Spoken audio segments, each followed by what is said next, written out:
Hello children, welcome to us education.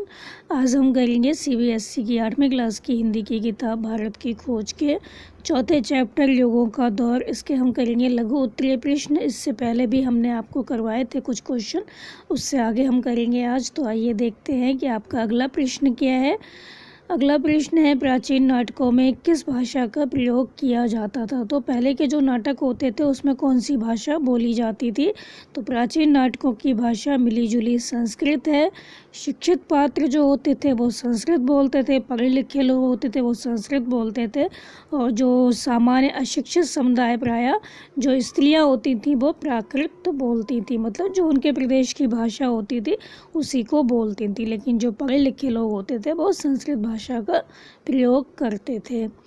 लोकमंच का आधार क्या रहा है। तो लोकमंच का जो आधार है वो क्या है, प्राचीन जो कथाएं होती थी और महाकाव्य से ली गई जो कथाएं होती थी वही प्रस्तुत की जाती थी। उनका सरोकार नाटकीय तत्व से कहीं अधिक प्रस्तुति पर रहता था। तो इस बात का उन्हें बहुत ध्यान रहता था कि वो नाटक को किस तरह प्रस्तुत कर रहे हैं। ये अलग अलग क्षेत्रों की बोलियों में रचे जाते थे अतः उस क्षेत्र विशेष तक सीमित रहते थे।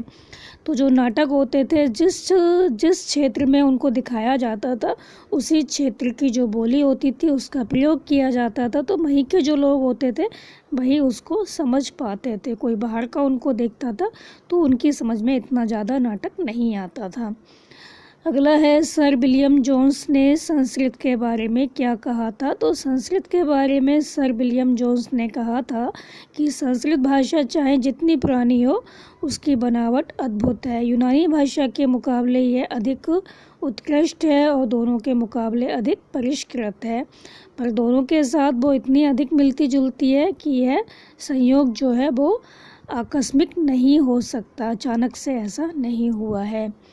अगला है, रविन्द्रनाथ ठाकुर ने क्या लिखा था। रविन्द्रनाथ ठाकुर ने लिखा, मेरे देश को जानने के लिए उस युग की यात्रा करनी होगी जब भारत ने अपनी आत्मा को पहचान कर अपनी भौतिक सीमाओं का अतिक्रमण किया।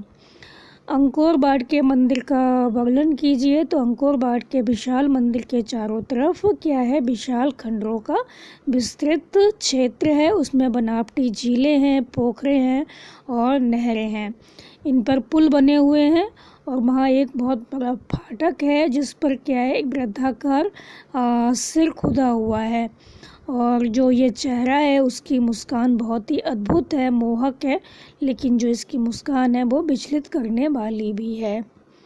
भारत की मूर्तिकला पर प्रकाश डालिए। भारत में गढ़ी गई मूर्तियों के विरुद्ध धार्मिक पूर्वाग्रह का बहुत प्रभाव पड़ा। तो जो भारत में मूर्तियाँ बनाई गई थी तो उन मूर्तियों के विरुद्ध भी आवाज़ उठी थी।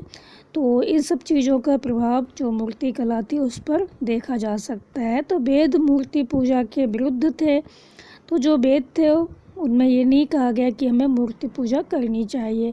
बौद्ध धर्म में भी अपेक्षाकृत बाद के समय में ही बुद्ध की मूर्तियाँ और चित्र बनाए जा सके। मथुरा के संग्रहालय में हम देख सकते हैं कि वहाँ पर एक क्या है, बौद्धिस्ट की बहुत ही प्राचीन पत्थर की बनी हुई प्रतिमा है और इसका जो निर्माण हुआ था वो हुआ था कुषाण युग में। अजंता की भित्ति चित्रों में किस किस प्रकार की स्त्रियां दर्शाई गई हैं। तो अजंता की जो गुफाएं हैं उसमें जो दीवारें हैं उस पर किस तरह की स्त्रियां दिखाई गई हैं। तो अजंता की भित्ति चित्रों में अनेक प्रकार की स्त्रियां दर्शाई गई हैं, जैसे उसमें सुंदर सुंदर स्त्रियां बनाई गई हैं, राजकुमारियां हैं, गायिकाएं हैं, नर्तकियां हैं, बैठी और खड़ी श्रृंगार करती हुई स्त्रियां हैं, या जो शोभा यात्रा है उसमें जाती हुई स्त्रियां जो हैं वो बनाई गई हैं दीवारों पर। एलिफेंटा की गुफा में कौन सी मूर्ति है। तो एलिफेंटा की गुफा में नटराज शिव की एक खंडित मूर्ति है। इसमें जो शिव है वो नृत्य मुद्रा में है। तो जो हैवेल है उनका कहना है कि इस छत विछत अवस्था में भी यह मूर्ति भीमाकार शक्ति का मूर्त रूप है। तो जो ये मूर्ति है हालांकि खंडित है, लेकिन खंडित होते हुए भी बहुत ही क्या है, ऐसा प्रतीत होता है कि ये बहुत अधिक शक्तिशाली है। भारत में प्राचीन काल से कपड़े का उद्योग कैसा रहा है। तो भारत में बहुत प्राचीन काल से कपड़े का उद्योग विकसित रूप में रहा है। तो भारतीय जो कपड़ा है वो दूर दूर के देशों में जाता था और जो रेशमी कपड़ा है वो भी यहाँ पर काफ़ी समय से बनता आ रहा है। लेकिन जो चीन का रेशम होता है, चीनी रेशम, वो ज़्यादा अच्छा होता है। तो इंडिया का जो रेशम था वो उतना अच्छा नहीं था जितना कि चीन का। तो कपड़े को रंगने की जो कला थी वो भी काफ़ी उन्नत अवस्था में थी और नील का आविष्कार हुआ, इसे अंग्रेजी में इंडिगो कहते हैं। अगला है खगोल शास्त्र के बारे में क्या बताया गया। तो खगोल शास्त्र विज्ञानों में प्राचीनतम है। यह अनेक विश्वविद्यालयों के पाठ्यक्रम का नियमित विषय था।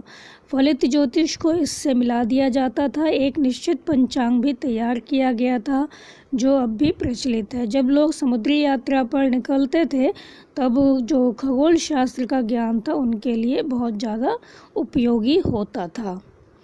भारत में गणित की विभिन्न शाखाओं का प्रयोग कैसे होता था। तो भारत में ज्यामिति, अंकगणित, बीजगणित का आरंभ प्राचीन काल में हुआ था। वैदिक वेदियों पर आकृतियां बनाने के लिए ज्यामितीय जो बीजगणित होता है उसका प्रयोग किया जाता था। तो ज्यामितीय जो बीजगणित है उसका प्रयोग वेदियों पर जो आकृतियां वगैरह बनाई जाती थी तो उसका प्रयोग किया जाता था ज्यामितीय बीजगणित का। अंकगणित और बीजगणित में भारत आगे बना रहा। शून्यांक और स्थान मूल्य वाली दशमलव विधि को यहाँ स्वीकार किया गया। अगला है उज्जैनी का एक बार पुनः कैसे विकास हुआ। तो 7वीं शताब्दी में हर्ष के शासनकाल में उज्जैनी फिर से कला, संस्कृति और एक शक्तिशाली साम्राज्य का केंद्र बनी।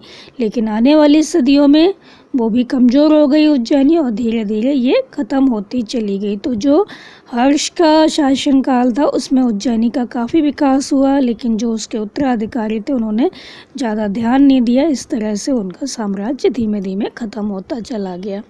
भारत के प्रमुख विश्वविद्यालयों के नाम बताइए। तो भारत के जो बहुत ही प्रसिद्ध अच्छे विश्वविद्यालय हैं वो हैं नालंदा विश्वविद्यालय, दक्षिण में अमरावती विश्वविद्यालय, काठियावाड़ में वल्लभी विश्वविद्यालय, भागलपुर के पास विक्रमशिला विश्वविद्यालय।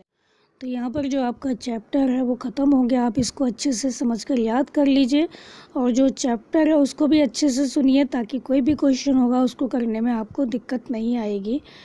तो आप इसको अच्छे से सुनिए, याद कीजिए और हमारे चैनल आशा एजुकेशन को लाइक कीजिए, सब्सक्राइब कीजिए और शेयर करना मत भूलिए। Thank you.